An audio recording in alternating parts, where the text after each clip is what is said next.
222 میں اللہ فرماتے ہیں کہ یسألونک، وہ آپ سے سوال کرتے ہیں عن المحیض، حیض کے بارے میں، یعنی کہ صحابہ کرام جہاں باہر کے معاملات کے معاملے میں بہت زیادہ کانشیس تھے، وہیں پہ وہ اپنے گھریلو معاملات کے بارے میں بھی نبی علیہ السلام سے سوال کرتے تھے کہ ہمارا کوئی عمل جو ہے وہ غلط نہ ہو جائے۔ تو میاں بیوی کے تعلقات کے بارے میں کہ ہمیں حیض میں کیسا رویہ اختیار کرنا چاہیے، اس کے بارے میں سوال کیا گیا۔ حیض کا لفظ حاض یحوزو سے ہے، جس کا معنی ہوتا ہے کسی چیز کا بہہ جانا، اور آیت مبارکہ میں محیض لفظ استعمال ہوا ہے جو کہ مفعول کے وزن کے اوپر ظرف ہے، یعنی کہ وہ وقت جب آتا ہے، ظرف مکان ظرف زمان جو ہوتا ہے، تو یہاں پہ گویا کہ ظرف زمان کا پوچھا جا رہا ہے کہ جب وہ وقت آ جائے، وہ زمانہ آ جائے حیض کا، تو ہمیں اس وقت میں کیا کرنا چاہیے۔ تو اللہ تعالیٰ فرماتے ہیں کل نبی صلی اللہ علیہ وآلہ وسلم فرما دیجیے ہوا اذن، یہ اذن کا وقت ہوتا ہے۔ اذن کا عموماً جو ایک ترجمہ کیا جاتا ہے کہ گندگی، لیکن مفسرین کرام فرماتے ہیں کہ اس کا ترجمہ یہاں پہ گندگی نہیں ہے، بلکہ اس کا ترجمہ یہاں پہ تکلیف اور درد ہے۔ اور لفظ اذن جو ہے یہ اسم کے ساتھ بیان کیا گیا ہے، اور یہ مصدر کی صورت میں بیان کیا گیا ہے، اور جو لفظ مصدر کی صورت میں آتا ہے تو مصدر کے اندر ایک سوچ ہوتی ہے، ایک آئیڈیا ہوتا ہے۔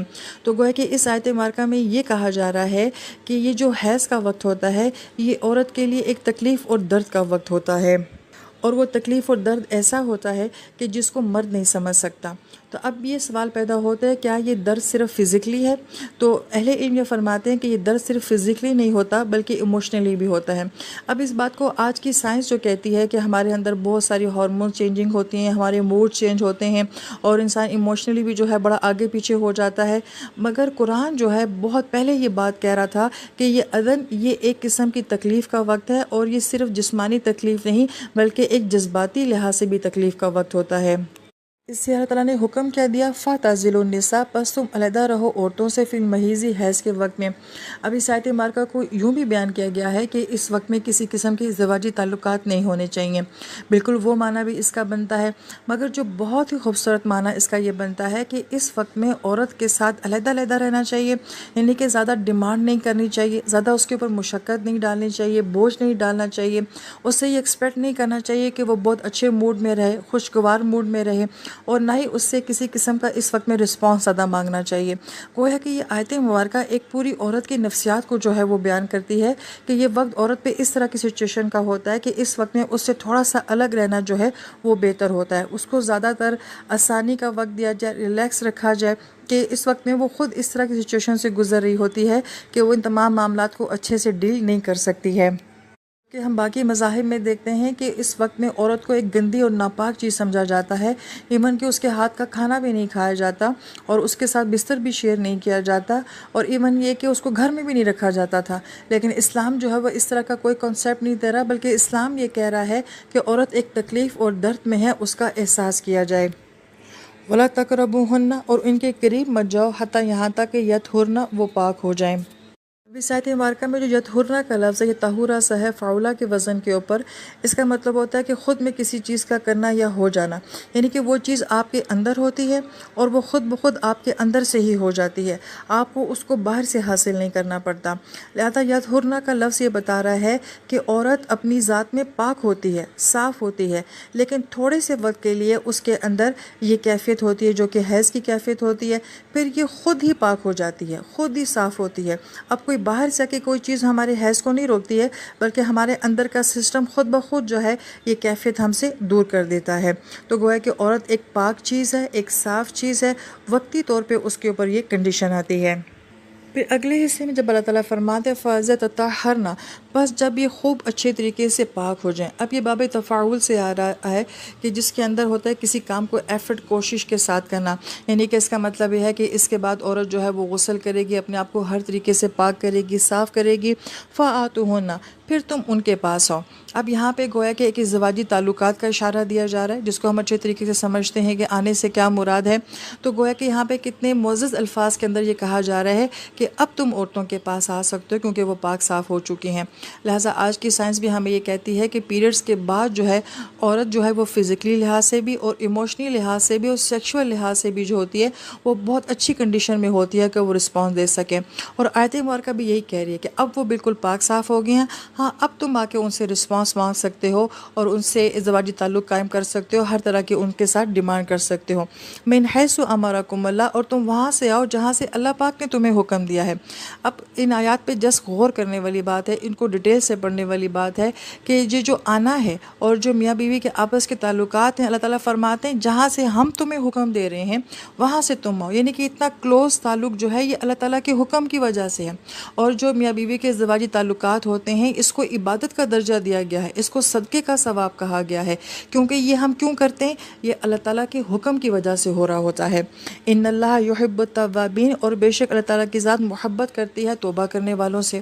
اب یہاں پہ توابین کا لفظ آ رہا ہے، ایک تو یہ جمع کا صیغہ ہے، اس میں مرد اور عورت دونوں شامل ہو گئے کہ میاں بیوی کا جو تعلق ہوتا ہے اس میں بہت ساری کمیاں کوتاہیاں اونچ نیچ ہو جاتی ہے، مگر جو توبہ کرنے والے ہوتے ہیں اور میاں بیوی جو ایک دوسرے کو روحانی طور پہ سپورٹ کرنے والے ہوتے ہیں، توابین ہوتے ہیں، اللہ تعالیٰ ایسے کپل سے بہت پیار کرتے ہیں، ایسے کپل سے اللہ تعالیٰ کی محبت بے انتہا ہوتی ہے۔ اور یہاں پہ گویا کہ توابین روحانی صفائی کو پہلے بیان کیا گیا، اور فرمایا یحب المتطہرین، اور اللہ تعالیٰ پاک رہنے والوں کو بہت پسند فرماتے ہیں۔ پاکیزگی سے مراد کیا ہے کہ انسان فزیکلی جو ہے وہ صاف رہے، گھر صاف ہو، کپڑے صاف ہو، جسم صاف ہو، ماحول صاف ہو، ہر طرح کی چیز۔ گویا کہ دو طرح کی صفائیاں ہمارے دین میں بہت اہمیت رکھتی ہیں، روحانی صفائی اور جسمانی صفائی، باطنی صفائی اور ظاہری صفائی۔ افسوس سے کہنا پڑتا ہے کہ ہم ظاہر کے بھی گندے ہیں، ہم باطن کے بھی گندے ہو چکے ہیں۔ 223 میں کہا گیا ہے نساؤکم، کہ تمہاری عورتیں جو ہیں ہر سلکم، وہ تمہارے لیے کھیتیاں ہیں۔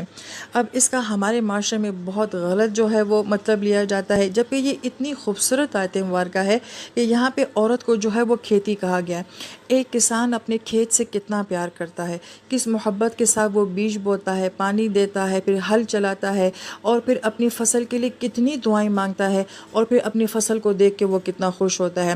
ایک جذباتی تعلق ہوتا ہے کسان کا اپنی زمین کے ساتھ۔ تو یہاں پہ گویا کہ عورت کو بھی کہا گیا ہے کہ یہ ایک کھیتی کی طرح نرم چیز ہے، اسے محبت کے ساتھ جو ہے، پیار کے ساتھ جو ہے وہ رکھنا پڑتا ہے۔ اب اس کی بڑی ڈیپ تفسیر ہے جو تفسیر پڑھنے والوں کو سمجھ آتی ہے، لیکن اس آیت مبارکہ میں ایک اشارہ دے دیا گیا ہے کہ عورت کس طرح سے کھیتی ہے اور اس کو کس محبت اور شفقت کے ساتھ جو ہے وہ استعمال کرنا چاہیے۔ فَاتُوا حَرْثَکُم، بس تم آؤ اپنی کھیتیوں کے پاس، اَنَّا شِئْتُم، جہاں سے تم چاہتے ہو، وَقَدِّمُوا لِأَنفُسِکُم، اور تم اپنے لیے آگے بھیجو۔ اب کھیتیوں کی طرف آنے سے کیا مراد ہے؟ کسان کھیتی کے پاس کیوں آتا ہے؟ فصل کے لیے۔ عورت کو کھیتی کیوں کہا گیا ہے؟ کہ اس سے تمہاری نسل چلے گی۔ اور قدموں کے اندر جو کانسیپٹ قرآن پاک دیتا ہے کہ تم نے آگے بھیجنا ہے، یعنی کہ تم اپنے لیے کیا آگے بھیجتے ہو، یعنی کہ شادی کا مقصد ہی یہ ہے کہ ہمارا خاندان بننا چاہیے، ہماری فیملی جو ہے وہ بڑھنی چاہیے۔ شادی کا اصل مقصد یہی ہے۔ بعض تو کہتے ہیں ہم آپس میں انجوائے کریں گے اور بچے ہمیں نہیں چاہیے، یا تکلفاً بس ایک آدھ بچہ پیدا کر لیتے ہیں۔ نہیں، آیت مبارکہ یہ کہہ رہی ہے کہ یہ ہے ہی اس وجہ سے تاکہ جو اللہ نے تمہارے نصیب میں اولادیں رکھی ہیں وہ تمہیں مل جائیں۔ اور قدموں کے اندر یہ کانسیپٹ بھی ہے کہ اپنی اولادوں کو ایسا پالو کہ یہ تمہارے لیے آخرت کی انویسٹمنٹ بن جائیں۔ وَاتَّقُوا اللَّهَ، تقوی اختیار کرو، وَاعْلَمُوا، اور جان لو، أَنَّكُم مُّلَاقُوهُ، کہ تم اس اللہ سے ملاقات کرنے والے ہو۔ جہاں میاں بیوی کے تعلق کی بات آئے گی وہاں تقوی ضرور آئے گا۔ اب یہ جو سیکشول تعلقات ہوتے ہیں ان میں کون کس کے ساتھ کیسا رویہ کر رہا ہے، کون کس کا کتنا خیال رکھتا ہے، اب یہ تو بیڈ روم کے معاملات ہیں، یہ تو بہت اندر کے معاملات ہیں۔ تقوی یہ صرف اللہ تعالیٰ ہی جانتے ہیں کہ مرد عورت کے ساتھ کیا کر رہا ہے اور عورت مرد کے ساتھ کیا کر رہی ہے۔ پھر اللہ تعالیٰ فرماتے ہیں کہ یاد رکھنا کہ تم اللہ سے ملاقات کرو گے۔ تو ہمارے ذہن میں یہ بات آتی ہے کہ یہ تو ازدواجی تعلقات کی بات ہو رہی ہے، یہاں اللہ تعالیٰ اپنی ملاقات کا ذکر کر رہے ہیں۔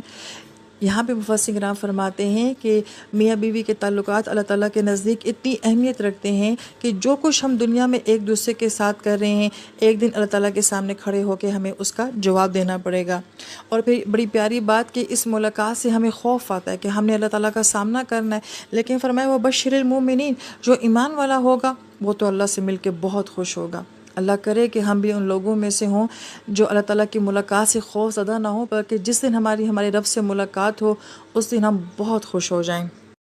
پھر آیت نمبر 224 میں اللہ تعالیٰ فرماتے ہیں وَلَا تَجْعَلُوا اللَّهَ عُرْضَةً لِأَيْمَانِكُمْ، اور تم اللہ تعالیٰ کے نام کو اپنی قسموں کے لیے استعمال مت کیا کرو۔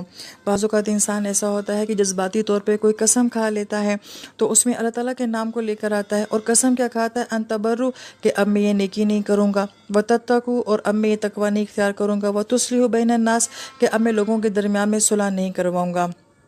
تو ایسی قسموں کے بارے میں کیا حکم ہے کہ ایسی قسموں کو توڑ دینا چاہیے۔ اللہ تعالیٰ کے ہاں ایسی قسموں کی کوئی اہمیت نہیں ہوتی۔ واللہ سمیع علیم۔ اب یہاں پہ سننے اور جاننے کا ذکر ہے کہ اللہ تعالیٰ تمہاری قسموں کو سنتے بھی ہیں اور اللہ تعالیٰ جانتے ہیں کہ تم کوئی قسم جو ہے وہ کس وجہ سے کھا رہے ہو۔ اب یہ ہم جانتے ہیں یا ہمارا اللہ جانتا ہے کہ ہم اپنی قسموں میں کتنے سچے ہوتے ہیں یا ہم کس نیت سے کیا قسمیں کھا رہے ہوتے ہیں۔